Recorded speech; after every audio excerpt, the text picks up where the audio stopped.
Magandang araw sa inyo mga ka-chicken! Okay, yan. Kumusta po kayo dyan mga ka-chicken, no? Sana'y okay lang po kayo dyan mga ka-chicken. Ngayon mga ka-chicken, sa araw na ito, ibabahagi ko sa inyo mga ka-chicken. Nandito tayo ngayon sa ating loob ng ating chicken coop, ano? At nandito yung ating mga bagong breeders. Ayan na sila mga ka-chicken. Sinimulan ko na sila ngayong araw na ito na i-breed mga ka-chicken. Ito yung mga Rhode Island Red natin na binahagi ko sa inyo kung paano sila alagaan simula talaga sa pagkapisa nila hanggang sa paglaki. So ngayon mga ka-chicken, ayan, nandito na sila. Malaki na, ready na sila mga ka-chicken. Sinimulan ko na silang i-breed mga ka-chicken. Pero ngayon mga ka-chicken, ibabahagi ko sa inyo bago ko dito sila sinalang sa pag-breed, no? May napakahalagang ginawa tayo mga ka-chicken o dapat niyong malaman mga ka-chicken na dapat natin gawin bago natin sila isalang sa pag-breed. At hindi pwede mga ka-chicken na salang o breed lang natin agad. Pwede naman pero yung hindi mo masigurado yung quality talaga ng mapoproduce nila ng mga itlog at mga sisiw. Ngayon ibabahagi ko sa inyo mga ka-chicken yung pagpa-priming, ano? Kung ano ba yung pagpa-priming natin mga ka-chicken dito sa ating mga breeders. Bago ko sila mga ka-chicken, sinalang sa pag-breed, no? Nagkaroon ako dito ng priming mga ka-chicken. Ngayon pang D5 na nila mga ka-chicken, no? Mayroon akong ginawang tatlong paraan mga ka-chicken o tatlong dapat natin gawin.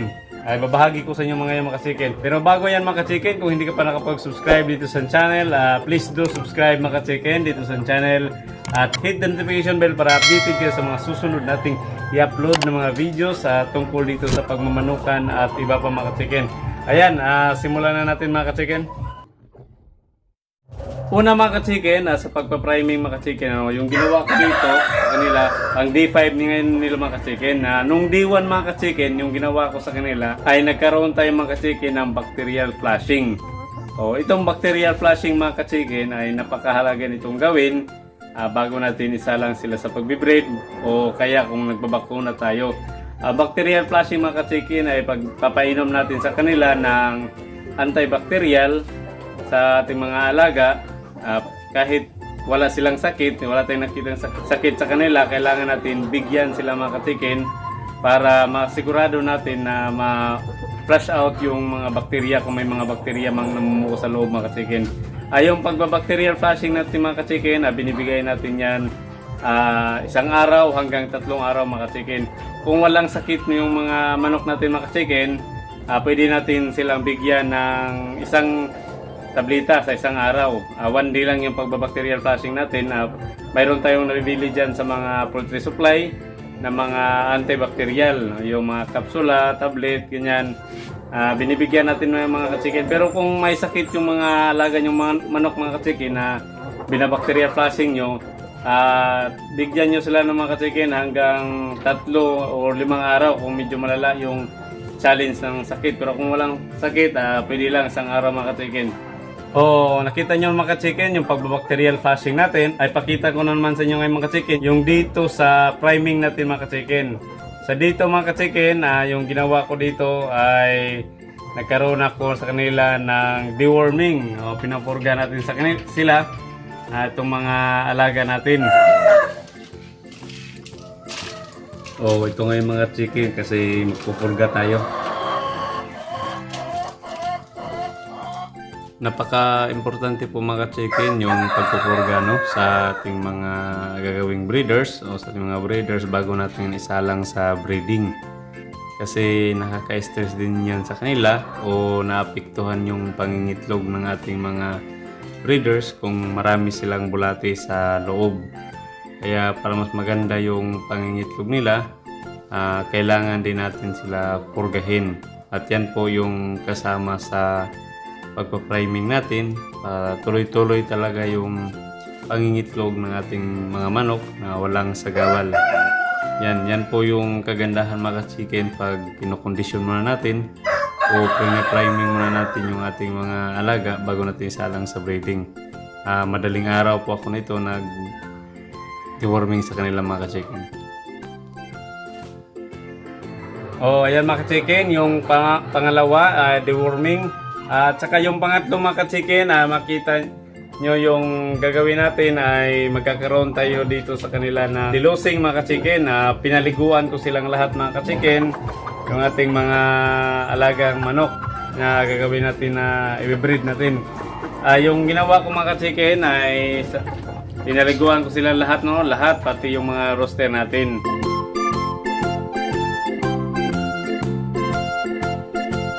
At yung gagamitin natin mga ka-chicken sa pagdidelusing sa kanila, papaliguan natin sila ng tubig na lalagyan natin ng shampoo, yung nabibili natin sa mga poultry supply o agri-feed supply na binibenta nila. Marami dyan mga ka-chicken tulad ng Zero Mite o Washout, ganyan mga ka-chicken, at marami pang ibang mga ka-chicken, ano?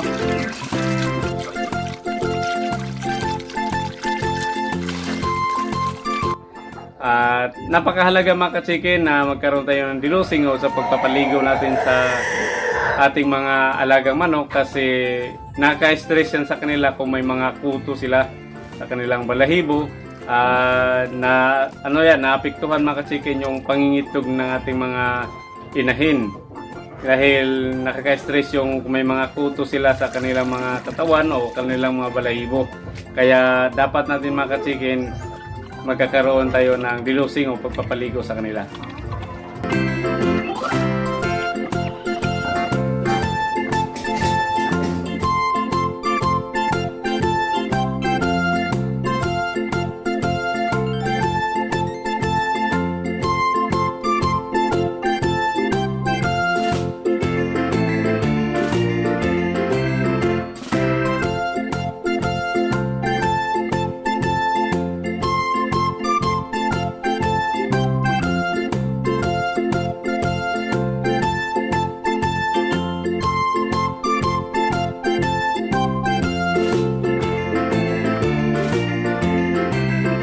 Ito na, napaliguan na natin yung ating mga alagang manok o yung mga gagawin nating breeders, yung bago natin i-breed.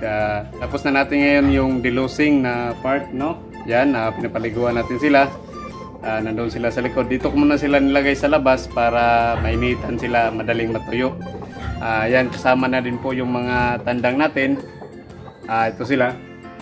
At saka sa pang-apat na araw mga ka-chicken, ay dito mga ka-chicken, sinicheck natin yung katawan ng ating mga alagang manok o yung sa puwitan nila, kung yung mga balahibo nila na makakapal tulad nitong mga heritage breed natin kasi makakapal yung balahibo, binabawasan natin yung mga ka-chicken, pati yung ating mga tandang.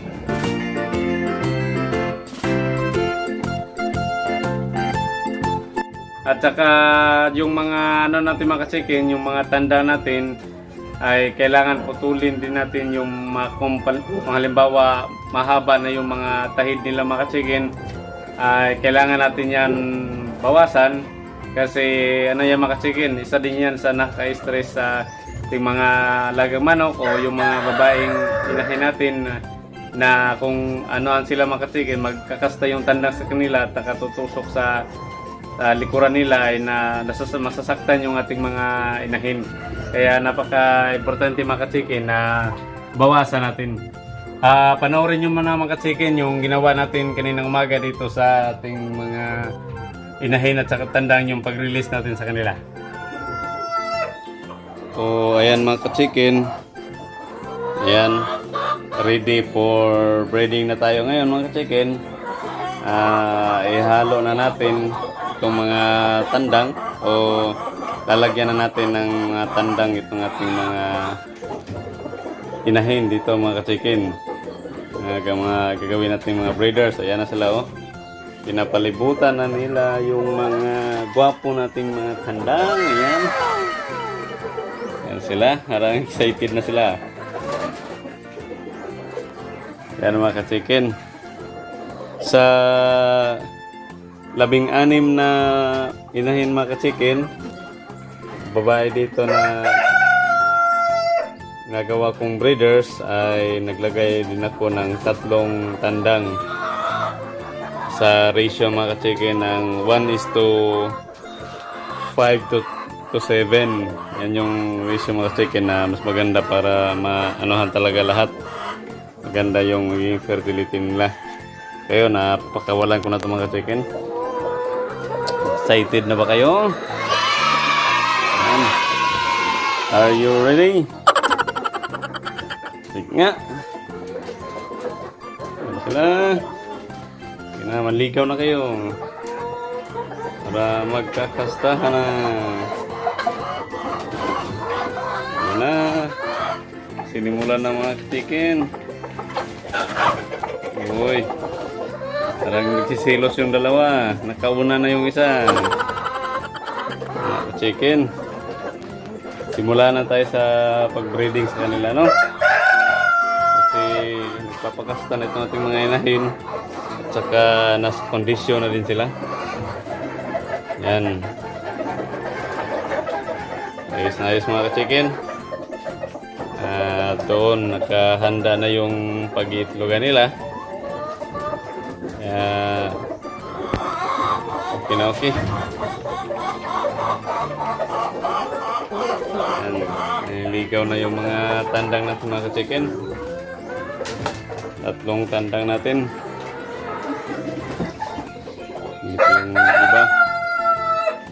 Kain.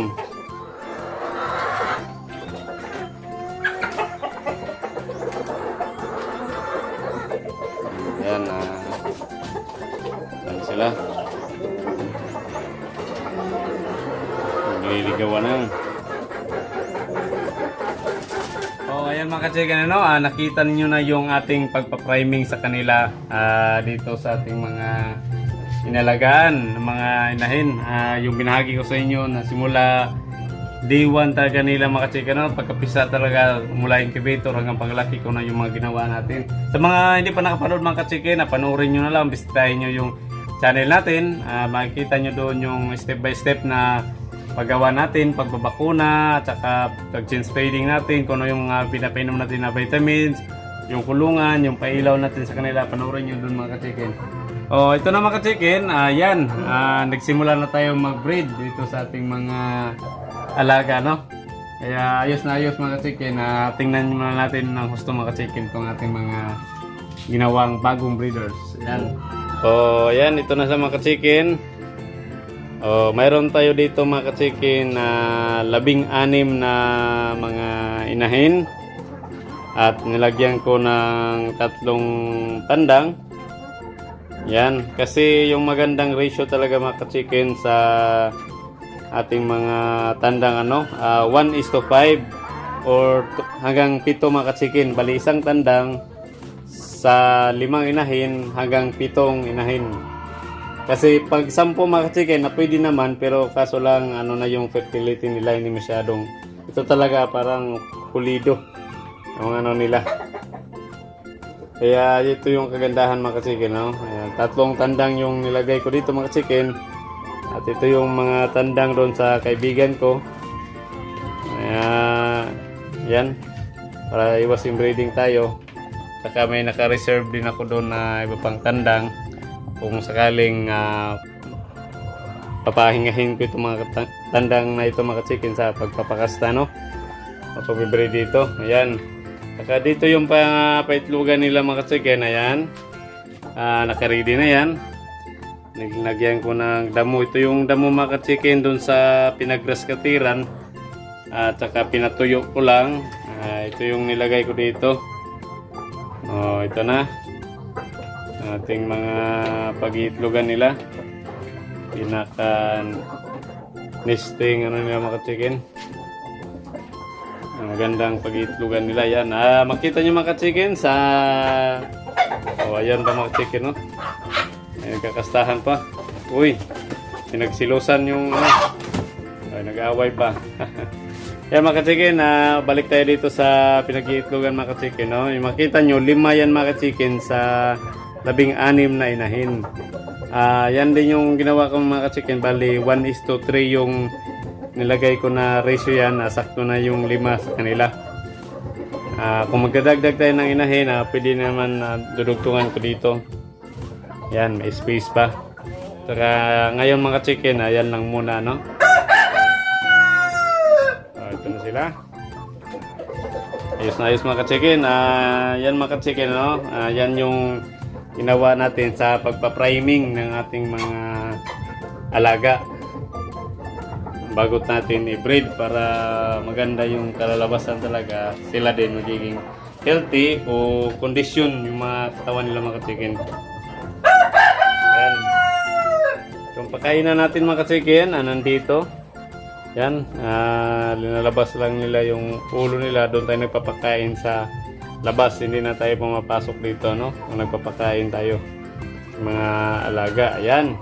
Okay, ayan mga ka-chicken, nakita nyo na mga ka-chicken yung ating pagpa-priming dito sa ating mga ginawang bagong mga breeders mga ka-chicken. Sana ay may natutunan kay mga ka-chicken, no? Kung ano yung pagpa-priming natin mga ka-chicken. Disclaimer lang po mga ka-chicken, yun po yung sarili kong pagpa-priming mga ka-chicken mula sa aking mga natutunan, sa aking experience dito, at saka natutunan ko doon sa ibang nag-alaga ng mga manok mga ka-chicken. Ayan, disclaimer lang po mga ka-chicken. Kung kayo din po mga ka-chicken, may sarili din po kayong pag-priming, nasa inyo din po yan. Ibahagi nyo din po mga ka-chicken para makatulong po tayo sa iba, no? At kung may natutunan ka mga ka-chicken, paki-comment na lang sa baba mga ka-chicken. At kung may katanungan ka din, ano? Kaya mga ka-chicken, maraming salamat sa inyong panonood at saka walang sawang support dito sa channel. Subaybayan nyo pa yung mga susunod nating i-vlog mga ka-chicken dito sa ibabahagi dito sa ating pagmamanukan mga ka-chicken, hanggang sa itlog na sila mga ka-chicken, dahil babahagi ko sa inyo mga ka-chicken kung ano yung mga tips, kung ano yung mga gagawin natin para makaroon din kayo ng idea mga ka-chicken, lalo na sa nagsisimula pa lang mga ka-chicken, no? Ayun mga ka-chicken, kung hindi ka pa nakapag-subscribe, huwag niyo po kalimutan mga ka-chicken i-subscribe mga ka-chicken at paki-like na din po mga ka-chicken ang video na ito bilang suporta dito sa channel. Ay mga ka-chicken, ingat po kayo palagi dyan mga ka-chicken. God bless. Thank you. Sorry, it's DJ.